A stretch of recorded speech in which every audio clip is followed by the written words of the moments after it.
Imagine a universe where Batman isn't rich, Superman never became Clark Kent, and Wonder Woman was forging hell. This isn't a fan fiction, this is DC's absolute universe, launching this year. I know you enter here to learn more about this universe, but to understand how we got here, we need to trace the fascinating and turbulent history of comics. The comics' golden age. Comics appear in a context of political tension. It all started with Superman. The golden age wasn't just about superhero, it was about hope. Superman wasn't just an alien. He was a champion of the working class. Here, the superhero archetype appeared and was introduced alongside other characters such as Batman, Captain Marvel, Captain America, Wonder Woman, and many others. But as World War II raged, even Superman traded his idealism for patriotic duty.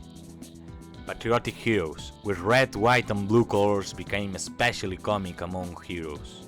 These characters began to be more obedient to their government authorities and were usually seen fighting against the Nazis, reflecting the nationalistic spirit. Comics boomed, especially superhero comics. This surge will not last forever. The war ended. Just like the Golden Age Superman championed the working class, this Absolute Universe Superman struggles with the weight of his alien heritage. A reflection of our modern world. But don't go too fast yet. Comics Silver Age. Silver Age was a period of artistic reimagining, especially for the superhero genre. After a decline in popularity that followed the World War II, in that period the public was looking for other type of stories in the medium. Horror, crime and romance comics took over the market. But then it was implemented the Comics Code Authority in order to regulate comics content, and publishers began introducing superhero stories again. By 1956, DC Comics introduced a new version of The Flash, Barry Allen, growing in popularity and sparking the creation of other superheroes titles like the Justice League of America. On the other hand, and due to the demand caused by these changes, Marvel created characters like Spider-Man, Iron Man, the Hulk, and the Fantastic Four. Did you know Spider-Man was created because Stan Lee wanted a superhero who struggled with homework? The Silver Age wasn't just about flashy costumes, it was about making heroes human. Characters who deal with teen issues, new political stories with Captain America, or conflicts between science and morality like the Hulk brought a new level of depth to superheroes. Just as the Silver Age reimagined heroes to reflect the times, the Absolute Universe aims to do the same for today's generation. But before we get there, Comic Bronze Age. The Bronze Age retained many conventions of the Silver Age, however this era introduced a more mature tone, with titles like Green Lantern Green Arrow, which addressed real-world issues like drug addiction.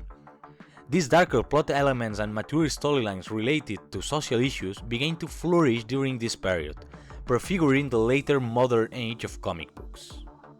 Comics Modern Age.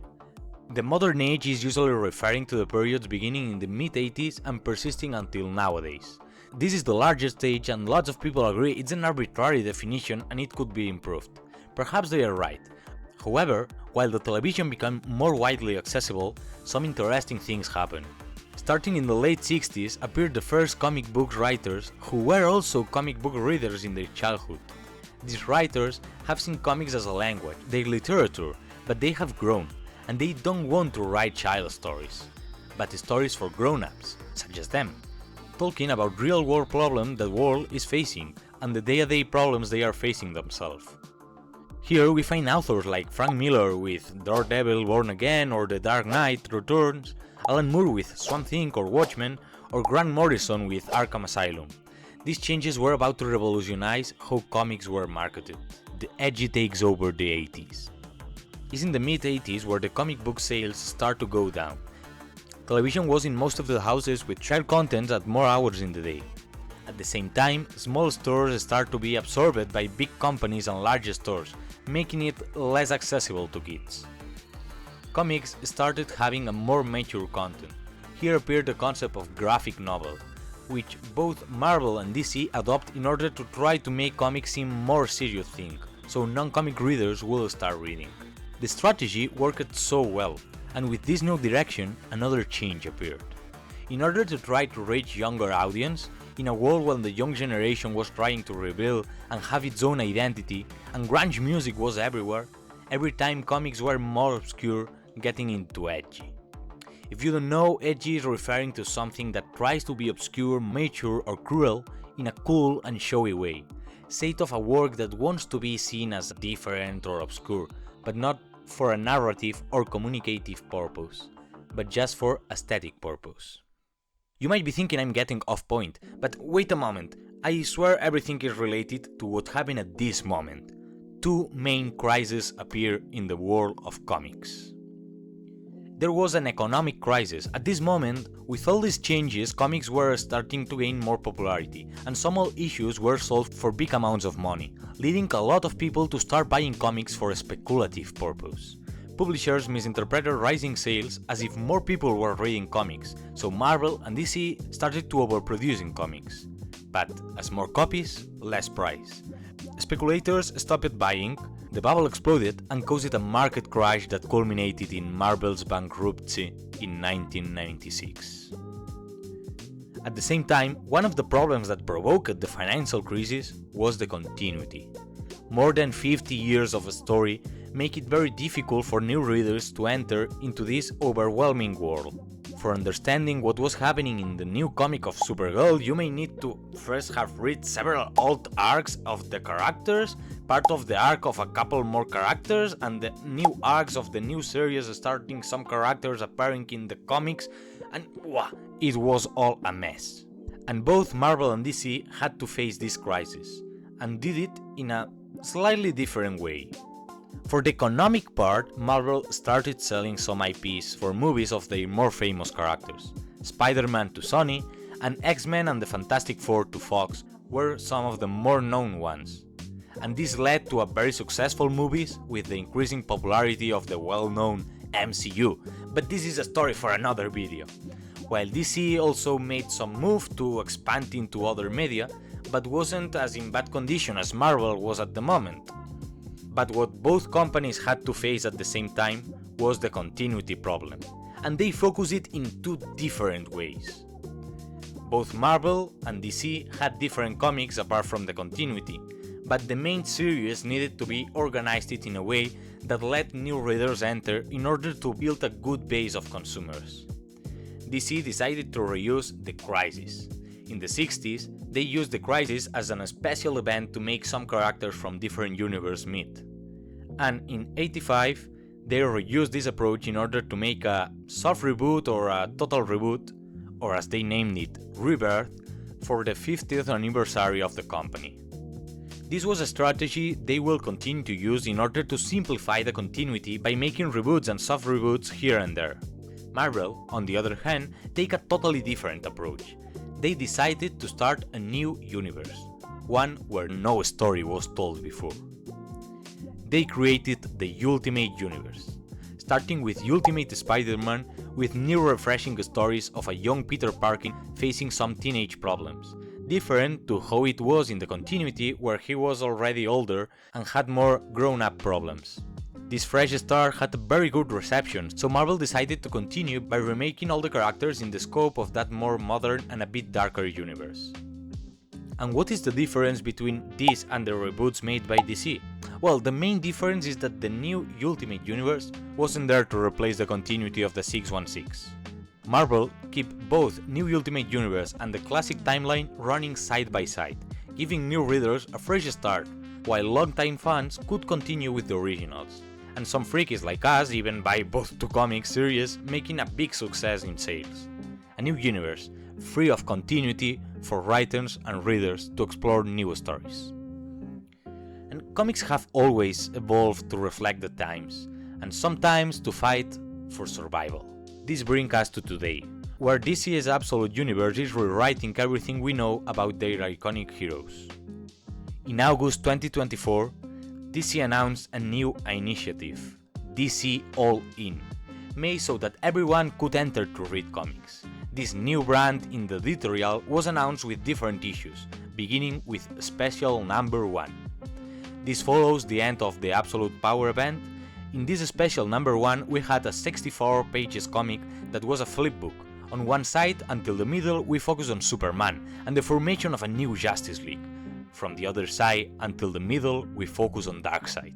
As well as Superman is the main important being of the continuity, and from his energy emerges all the universe, Darkseid is also the main being of a parallel universe, a universe he died to form, the Absolute Universe.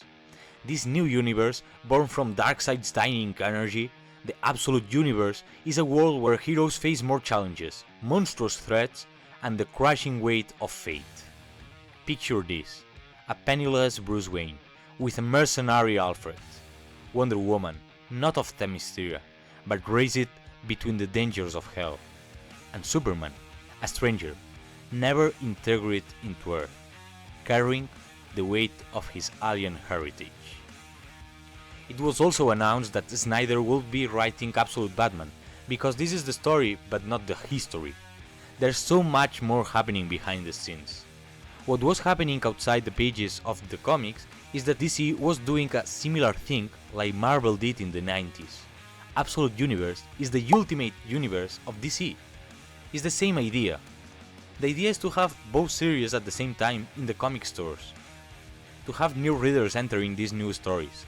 Writers being able to write without the change of an all-complicated continuity, and to go back to the basics, to that first Superman or Batman directly brought from the Golden Age, without all the changes that happened to the character through the years, because of the influences of every epoch, and use that as a starting point, taking only the things they are interested in from all these years of character construction and create other stories.